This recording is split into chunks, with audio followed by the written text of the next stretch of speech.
Hey YouTube, what's going on? Brandon here with another printer video.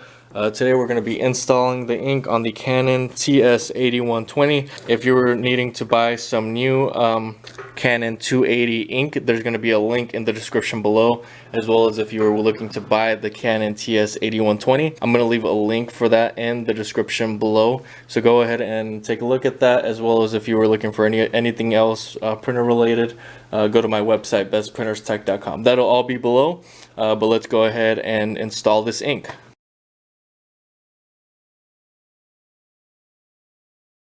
Alright, so once you're done unwrapping your ink, you're going to go ahead and lift the printer. There's a few notches on either side where you can go ahead and just lift up.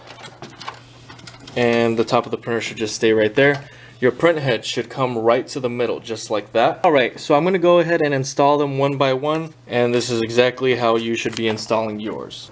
Alright, so you're going to take off your orange cap here. Pull it right off.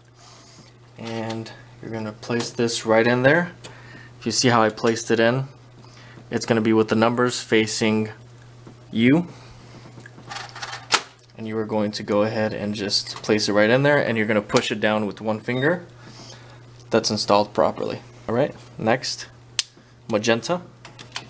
I like to install black first, and then the rest of them are fine one after another. Yellow. Just like that. And you got your purple color. It's going to add a lot of vibrance to your photos. You've got cyan here. And you've got black. Okay, so that is how you install the ink on the Canon TS8120. Make sure to like and subscribe to my YouTube channel. That would be greatly appreciated. Thanks for watching, and until next time.